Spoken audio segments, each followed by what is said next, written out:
pwede naman po. Ngayong bibigyan mo siya ng isa pang pagkakataon, kailangan mapag-usapan niyo yan na magtatrabaho na siya, hindi siya ang hahawak ng pera, kundi ikaw.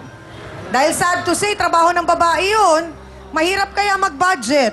Mahirap talaga. At kung handa ka rin, nabigyan ng pagkakataon pa si James, wala nang sumbatan.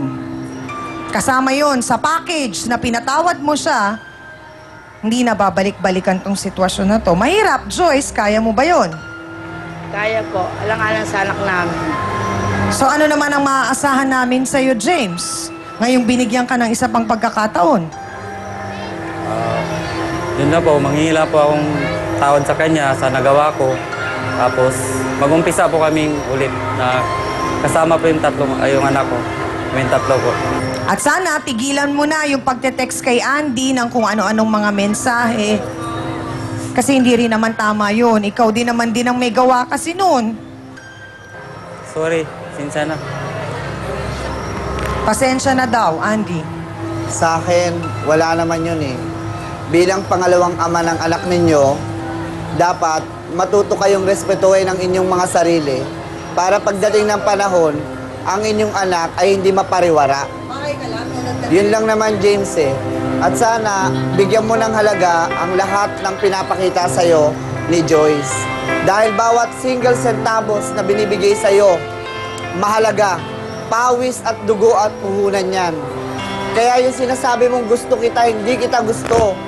Dahil alam mo sa totoo lang, James, naaawa lang ako kay Joyce.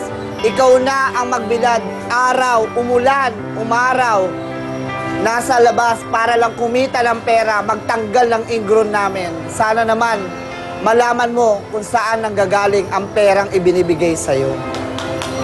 Sana pahalagahan mo na yon, James.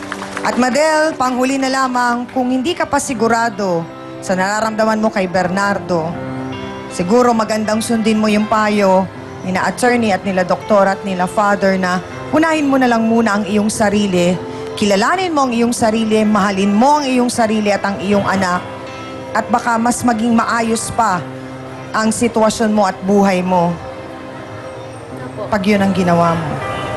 Yun po gagawin ko. Simula po ngayon. May nais ka pa bang sabihin kay Nardo?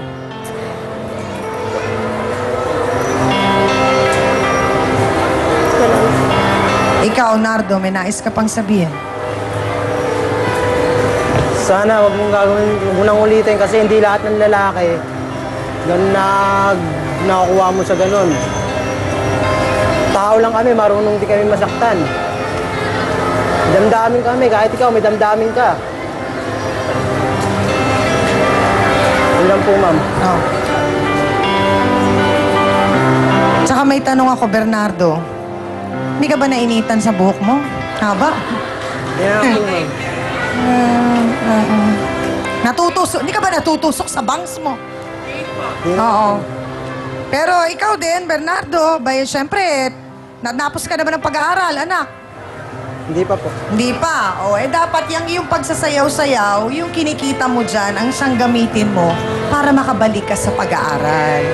Kasi yun lang talaga ang pwede natin panghawakan eh. Sa buhay natin, sa laban ng buhay, pag-aaral. Kaya pagpatuloy mo yun, ha? Huwag ka munang makipag-girlfriend. Hindi available si Hans. Joke lang. Joke lang. Pinapangiti lang kita. Salamat sa pagtitiwalang binigay ninyo sa amin sa programa at hangad nga namin na maayos at maging maganda na ang inyong buhay. Salamat sa ating mga bisita. Amina na po tayo mga kapatid, hindi lang basta trip-trip ang pag-ibig, ika nga. Hindi ito isang laro na pwedeng magre-reserba o magtatabi kung saan ka mas makakalamang. Dapat one at a time nga lang ang kapareha at hindi pwedeng marami ang iyong pinapaasa. Kung isa lang ang ating mamahalin, maibibigay natin ang buong pagmamahal ng walang pag-aalinlangan, sabi nga. At ang tunay na nagmamahal ay hindi sigurista na nagpapaasa para sa sariling interes at kaligayahan. At para po sa ating face-to-face, heart-to-heart thought for the day, tulad ng isang puno, ang isang relasyon ay hihitik sa bunga kung ang mga pataba ay tunay na pagmamahalan at katapatan. Salamat po sa inyong lahat mga kapatid. At syempre pa sa aking co-host na si Hans Martel. Sa Dance Squad, ang ating mga bouncers na sina B1 at B2. Sa ating pinakamamahal na trio, tagapayo, ang ating mga sausawero at sausawera dito sa Paseco Port Area, Manila. Maraming salamat po sa inyo, mga kapatid. Nako, thank you. At sa ating po mga bisitang nagtiwala sa ating programa. Muli, maraming salamat po sa mga tumulong sa amin, lalo na kay Mayor Alfredo Lim ng Lungsod ng Maynila. Salamat din po sa kanilang Chief of Staff na si Ricardo de Guzman, ang Barangay Chairman na si Cristo Hispano, at ituloy lamang po ninyo ang pagwagayway ng face-to-face flag bilang katunayan na ang face-to-face po ay nakarating na sa inyong barangay. At mga kapatid, abangan niyo po kung saang barangay kami susunod na dadayo upang pag-usapan at ayusin ang anumang problema.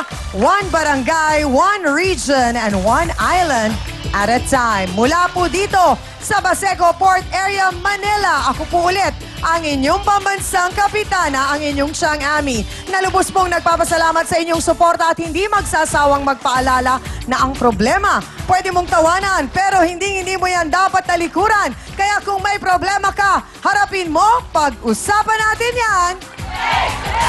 Para po sa inyo to, mga kapatid. Salamat po. Becky versus Lady. Sabi ng jowa niya, kaibigan lang daw siya. January 18, nag-text siya sa akin. Siyempre, sunggab ka, di ba? Sayang. Ang gawa ng boylet na uwi pa sa bugbugan. Sino yung sinasabi ni Lea ng bugbog sa kanya? Bakla, Pinagtulungan binugbog ka? siya? Bakla, inandaan nga kita ng kabaong, hindi ka namatay eh. Bakit pa sila pinaglalaruan? Tapos na po kasi mission. Kambing, ano ba ang mission mo sa buhay? Makamit lang po. Makamit ang alin? Ang tinatago.